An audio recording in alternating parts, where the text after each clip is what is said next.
राम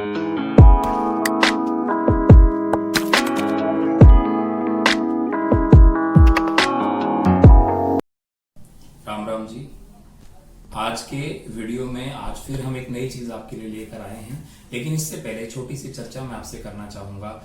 आप इस वीडियो को खुद भी देखें, अपने और मिलने वालों को भी दिखाएं। मैं निश्चित रूप से कहता हूं कि ये जो ज्योतिष की सीरीज मैंने शुरू की है, इससे आप लोगों को बहुत फायदा होगा। बहुत सारी ऐसी चीजें हैं जिनका आपको ज्ञान होगा, आपको निश्चित रूप से उन चीजों का बहुत सारा फायदा मिलने वाला है। आप मेरे चैनल को लाइक करें, सब्सक्राइब करें और बेल आइकन को प्रेस करें, जिससे कि आपको इनके नोटिफिकेशन मिले। और मैं आपसे रिक्वेस्ट करता हूं कि इन पूरे एपिसोड आप देखें। 5 से 7 मिनट का वीडियो मैं बनाता हूं, जिसको आप पूरी तरह से देखें, जिससे आपको निश्चित रूप से ज्ञान होगा, निश्चित रूप से आपको इनका फायदा होगा। बहुत सारे प्रश्न दिमाग में आते हैं, उन प्रश्नों के उत्तर, उन प्रश्नों के समाधान बड़ी आसानी से आपको मिल जाएंगे। इस बात की मैं आपको गारंटी देता हूं। मैं आपसे एक चीज और कहना चाहूंगा, 2-3 दिनों से लोग व्हाट्सएप पर मुझसे जो प्रश्न पूछ रहे हैं, समय मिलते ही मैं धीरे धीरे उन प्रश्नों का जवाब देना शुरू करूंगा। निश्चित रूप से आप अपने प्रश्नों को मुझसे व्हाट्सएप के जरिए या इनबॉक्स में मुझसे पूछ सकते हैं। मैं आपके प्रश्नों का उत्तर निश्चित रूप से दूंगा। मेरा मोबाइल नंबर हमेशा मैं मेंशन करता हूं, 9983688787। तो दोस्तों, आज अपन चर्चा करेंगे कौन सा ग्रह किस रिश्ते का कारक होता है। देखिए, हम बात करते हैं सूर्य की। सूर्य जो होता है वो पिता का कारक होता है। आपने देखा कुछ लोग ऐसे होते हैं जो बहुत जबरदस्त पितृभक्त होते हैं, पिता की हर बात मानते हैं, पिता की आज्ञा मानने के लिए सब कुछ कार्य करने को तैयार हो जाते हैं। भगवान राम का आप उदाहरण लीजिए, पिता के एक वचन को पालन करने के लिए उन्होंने बिना किसी प्रश्न के, बिना कोई भी क्वेश्चन पुटअप किए हुए 14 वर्ष के वनवास को एक्सेप्ट कर लिया। इससे सिद्ध होता है कि भगवान राम की कुंडली में सूर्य बहुत ही उच्च राशि का था। इसी के कारण इनका पिता से संबंध बहुत अच्छा था। तो यदि किसी भी व्यक्ति के पिता से संबंध अच्छे करने हो किसी व्यक्ति को, तो निश्चित रूप से उसके सूर्य की आराधना करनी चाहिए। मैं आगे बताऊंगा किस प्रकार से, किस ग्रह की आराधना किस प्रकार से की जाती है, अपने नेक्स्ट वीडियो में बताऊंगा। माता का कारक जो होता है वो माना जाता है चंद्रमा को।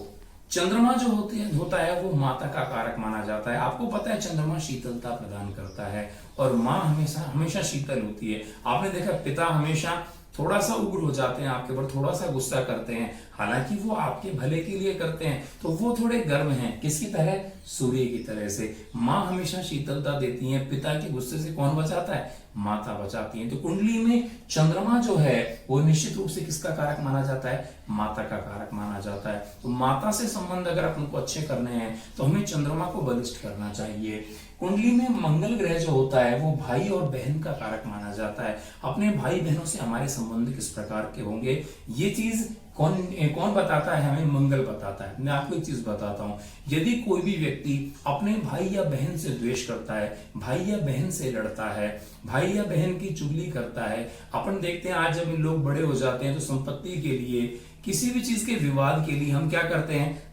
फ्रस्ट्रेट हो जाते हैं, लड़ाई करने के लिए तैयार हो जाते हैं, हमारी कोई फ्रैक्शंस हो जाते हैं। ये चीजें गलत होती हैं। ऐसा करने से इंसान का मंगल जो होता है वो नीच हो जाता है। भाई बहन की बुराई करना, भाई बहन से लड़ाई करना, देखो बचपन में लड़ना वो प्रेम का प्रतीक है। बड़े होकर अगर लड़ना, अगर आप भाई बहन से बुराई करते हैं, एक दूसरे की बुराई करते हैं या उनसे लड़ते हैं, तो मंगल नीच हो जाता है। और मंगल सीधे सीधे धन संपत्ति का कारक होता है। तो जहां भाइयों में विवाद होता है, जहां भाई बहनों में विवाद होता है, वहां निश्चित रूप से अचल संपत्ति का विवाद शुरू हो जाता है, अचल संपत्ति का नुकसान होना शुरू हो जाता है। आगे बात करें जीवन साथी की। यदि कोई भी व्यक्ति अपनी पत्नी या पति के साथ द्वेष रखता है, उसके साथ अच्छा व्यवहार नहीं करता है, उसकी इज्जत नहीं करता है, उसका सम्मान नहीं करता है, उसे पूरी रिस्पेक्ट नहीं देता है, तो ऐसा करने से जीवन में शुक्र जो होता है, आपकी कुंडली में शुक्र जो है वो बहुत नीच हो जाता है, शुक्र नीचे आ जाता है। और किसी व्यक्ति का शुक्र अगर नीच हो जाए तो निश्चित रूप से धन की स्थितियां बहुत खराब हो जाती हैं, क्योंकि जीवन में विलासिता शुक्र की वजह से होती है। आपको पता है शुक्र कैसा ग्रह है? शुक्र एक ऐसा ग्रह है जो बहुत उच्च उच्च हो जाए तो विलासिताएं देता है। जिनके शुक्र बहुत उच्च होते हैं उनको बहुत ही ज्यादा विलासिता की चीजें अच्छी लगती हैं, धन वैभव बहुत अच्छा लगता है, बहुत मिलता है। लेकिन शुक्र नीचे हो जाए तो इंसान दरिद्रता को प्राप्त करता है, दरिद्री हो जाता है। इसीलिए कभी भी किसी भी व्यक्ति को अपने जीवन साथी से द्वेष नहीं करना चाहिए।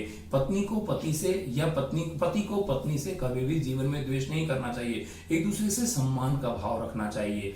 ये सही है कि पत्नी जो है घर में लक्ष्मी का स्वरूप होती है, और लक्ष्मी अगर नाराज हो जाए तो निश्चित रूप से घर की स्थितियां जो हैं वो खराब हो सकती हैं। लेकिन पत्नियों को इस बात का ध्यान रखना चाहिए कि पति जो है, अगर पत्नी लक्ष्मी है तो पति विष्णु रूप है, और विष्णु का सम्मान करना ये लक्ष्मी का काम है। यदि पति पत्नी जिस घर में प्रेम से रहते हैं उस घर में धन की स्थितियां हमेशा अच्छी बनी रहती हैं। आगे अपन बढ़ते हैं, इंसान का ननिहाल पक्ष कैसा रहेगा। बुध ग्रह जो होता है ये ननिहाल पक्ष से संबंधित होता है। जिस व्यक्ति का बुध विशेष बलिष्ठ हो जाता है वह व्यक्ति अपने ननिहाल से बहुत कनेक्ट हो जाता है। यहां तक कि ऐसे व्यक्ति अपने ननिहाल में जाकर भी रहने लग जाते हैं। आप नोट करें, जो लोग अपने ननिहाल में चले जाते हैं, अपने ननिहाल के लोगों से ज्यादा कनेक्टेड होते हैं, वो लोग निश्चित रूप से बड़े बुद्धिमान होते हैं। आगे अपन बढ़ते हैं, संतान का कारक होता है गुरु। यदि कोई भी व्यक्ति अपनी संतान को अच्छी तरह से पालित पोषित करता है तो वहां पर गुरु जो है वो अपने आप उच्च हो जाता है। यदि आपकी कुंडली में गुरु निम्न स्थान पर है, गुरु नीच अवस्था में है, तो वहां संतान संबंधी समस्याएं आती हैं। जब व्यक्ति का गुरु नीच हो जाता है तो या तो संतान नहीं होती है, संतान होती है तो संतान श्रेष्ठता को प्राप्त नहीं करती है, अच्छी नहीं होती है। ठीक है, तो ऐसे में इंसान को गुरु को बलिष्ठ करना चाहिए। और एक बात हमेशा याद रखें, गुरु का साक्षात स्वरूप अगर मैं कहूं तो वो ब्राह्मण है।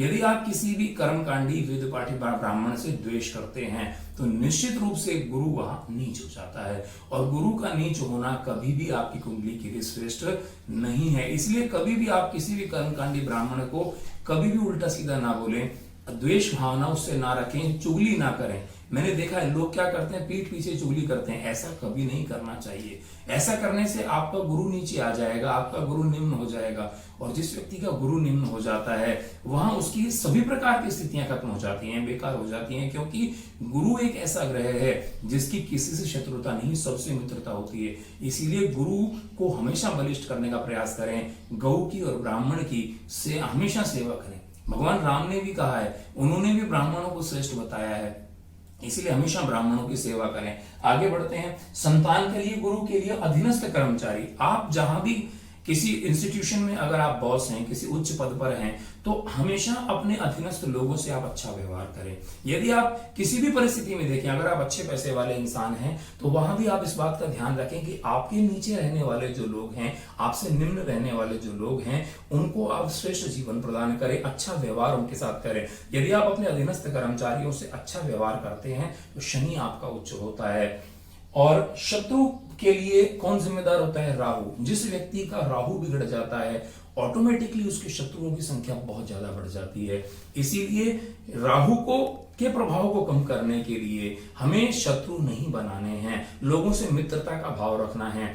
आप शत्रु बनाएंगे, राहु और प्रबल होगा, और राहु के प्रबल होने से कुंडली में समस्याएं बढ़ती हैं। इसीलिए आप इन चीजों का ध्यान रखिए। मुझे लगता है, मेरा ऐसा मानना है कि इन चीजों को ध्यान रखकर आप अपने व्यवहार में परिवर्तन लाएंगे, जिससे आपका भविष्य अच्छा हो पाएगा।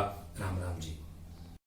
अगर आपको मेरा ये वीडियो पसंद आया तो आप प्लीज़ मेरे चैनल को सब्सक्राइब करें, वीडियो को लाइक करें और आगे शेयर करें, और इस बेल आइकन को प्रेस करें, जिससे कि आने वाले प्रत्येक वीडियो का आपको सबसे पहले नोटिफिकेशन मिल सके। धन्यवाद।